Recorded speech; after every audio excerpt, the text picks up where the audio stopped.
Ascend to the Light is probably the biggest song that I've made in terms of track density wise. As I scroll through this session, I see 55 tracks, and that's comped down from probably what was 70 tracks or so.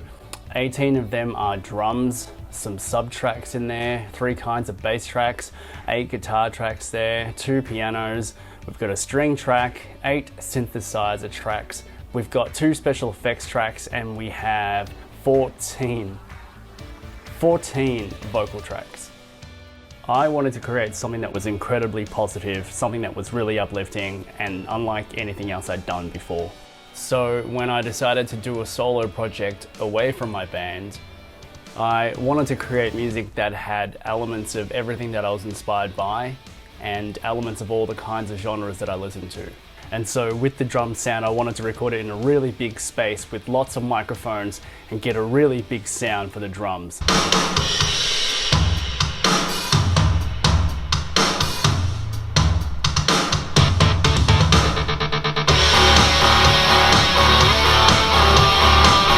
Sound design is another headspace and another level from just performing your instrument and recording your instrument, making sounds that were never invented before and coming up with them as you're creating the song itself is incredibly challenging but incredibly rewarding at the same time.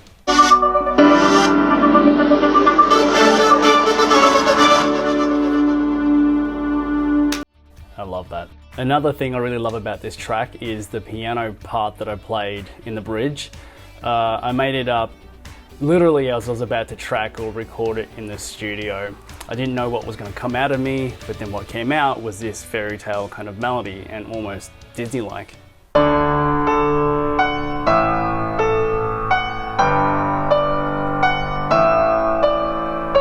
And here's the guitar solo track, soloed.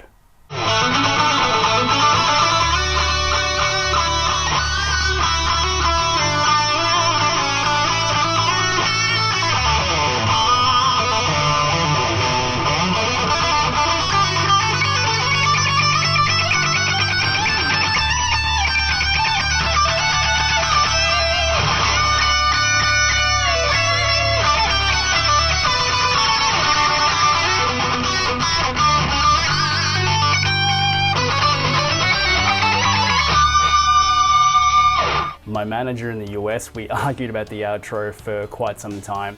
I felt that the song would be unfinished without it, so I left it in. I'm really proud of that because the outro became a song itself.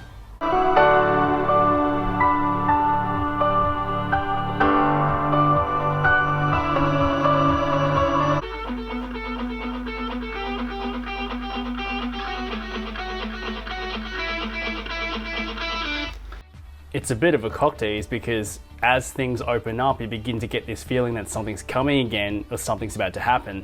But instead of the drop, there's an anti-drop, so to speak, because it leads to nowhere.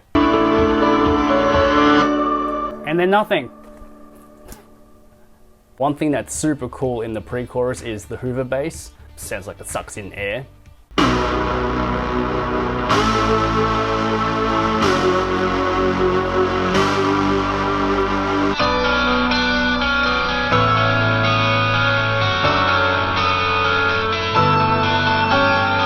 Throw a delay on any guitar and your guitar playing will be way better than it really is, trust me, I know. Let's talk vocals. Out of the shadows and into the light. One thing I did really differently with this song that I've never done or never really done in the past is add a lower octave voice. Raise your hands up to the sky, out of the shadows and into the light. There's this raspiness, a bit of dirt or grit in the voice, which comes after having one too many whines. But once blended into the rest of the mix, it sounds nice and thick. Raise your hands up to the sky. Backing vocals, or gang vocals like I call it, are some of my favorite tracks to record because that's where things really start to beefing up in the voice and add lots of dimensions that were never there before.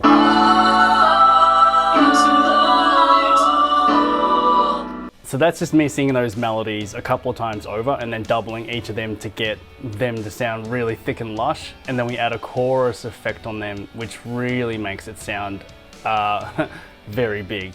Let's close our eyes and ascend to the light. Up to the light. And ascend to the light. And now that we've broken down all the tracks, we add them all back together and it sounds like this.